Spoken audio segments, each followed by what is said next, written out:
Excuse me. Well, that wasn't as cool as the last guy's intro, but I'll deal with it. Alright, before I begin, thank you Communication Studies Department for putting this together. Thank you judges for taking time out of your day to do this, and students, I'll try to keep it quick.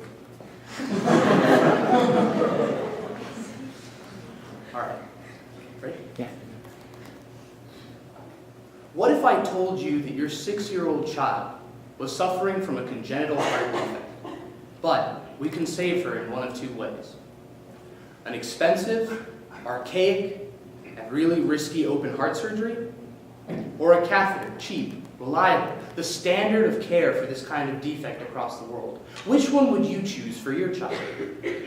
And I'm sure most of us in the room would probably go with the catheter. I mean, come on, cheaper, more reliable, it's got the best of both worlds. It might as well be the only option. Unfortunately, for Alexis Garcia Ibrar, surgery was the only option. And it wasn't because of lack of love or lack of money. Her parents worked to the bone to pay for that surgery. They paid for the surgery in full, but she died in December of 2009. The catheter had been around for 6 years, but she couldn't get it. Because Alexis, like many children and millions of Cuban residents, cannot access some of the most basic, life-saving treatments that are available because of the U.S. trade embargo against Cuba. According to Dr. Javier Campos, the professor of anesthesiology at the University of Iowa, in his 2005 article published in the Journal of Transnational Law and Contemporary Problems, the embargo, which was established in 1962, was meant to be a hard stop against the Castro regime, communism, and the Soviet Union. Unfortunately, it also brought burdens to the Cuban healthcare system and has successfully discouraged many other countries from bringing much-needed medical supplies to Cuba. Furthermore, the embargo has drastically affected the health and nutrition of millions of Cuban citizens by blocking their access to medical technologies and medicines that you and I would find anywhere.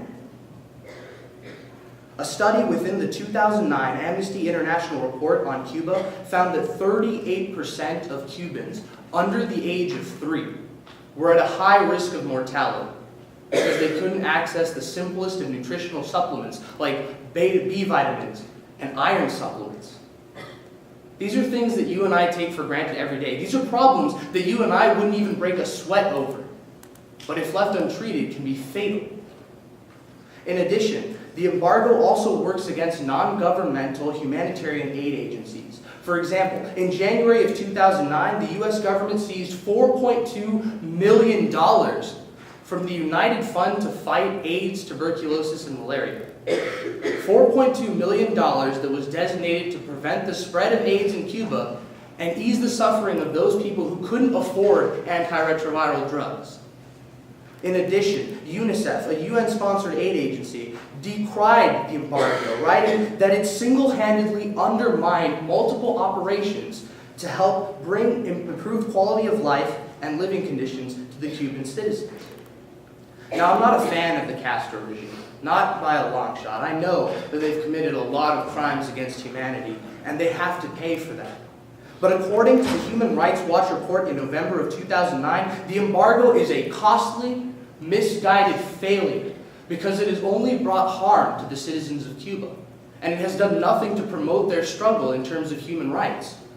It has only succeeded in isolating the U.S., and giving the Castros something to point at when something goes wrong.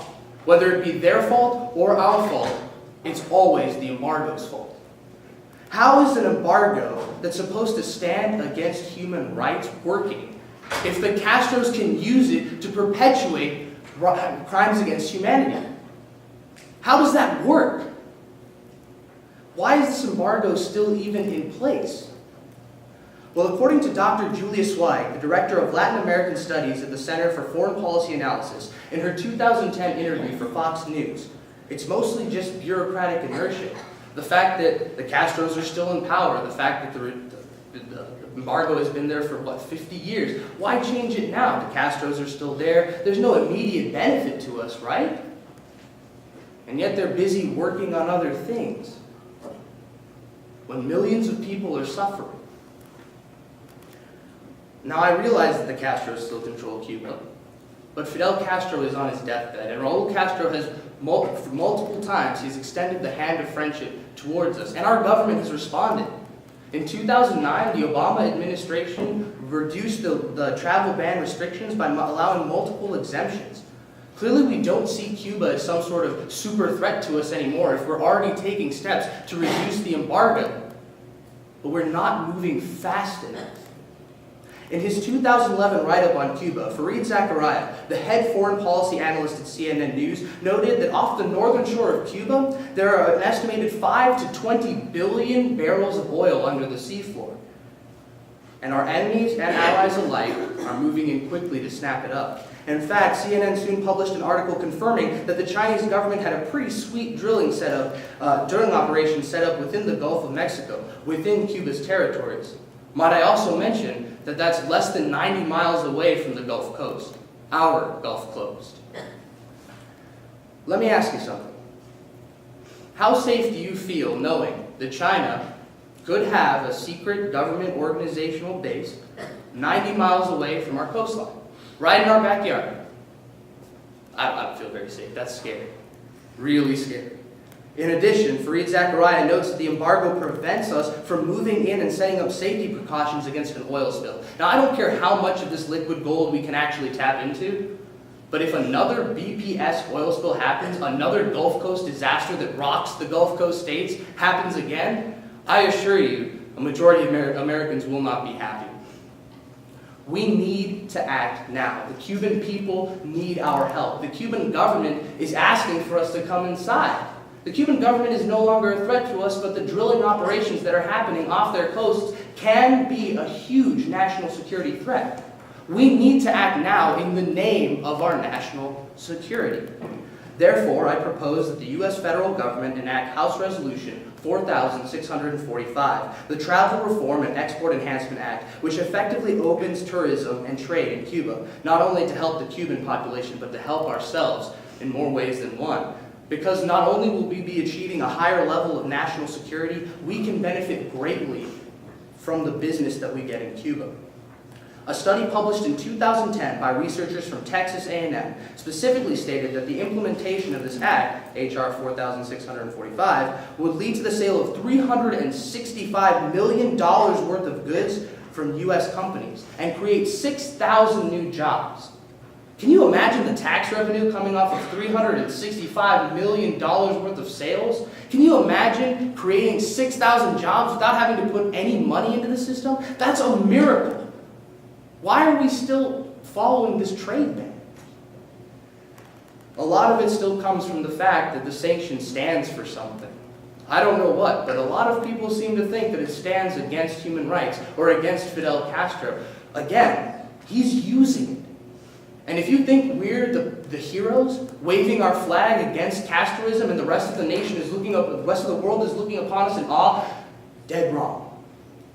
If you look at the UN General Assembly voting record for the past 20 years, Cuba has put forth a resolution to condemn the ban, the trade embargo, For the past 20 years, it has been overwhelmingly supported by the rest of the world. In fact, last year's numbers, 187 opposed the ban, whereas only 2 nations supported it. The US, of course, and our pet project, Israel. We're the only people who see that image of a flag-bearing patriot crusading against the Castros. Everyone else sees us as the person who's beating the Cuban population with the back end of our flagpole. There's nothing heroic about that. We can help ourselves. Our economy can benefit from this. Our national security can benefit from it right now. We need to move. There's no excuse for that. And there's no excuse for needlessly putting the lives of millions of Cubans at risk because we need to punish a dictator who's having a great time watching us punish his population. That doesn't seem like it would work at all. We can prevent needless deaths like those of Alexis if we just strike down the Cuban trade embargo. Thank you.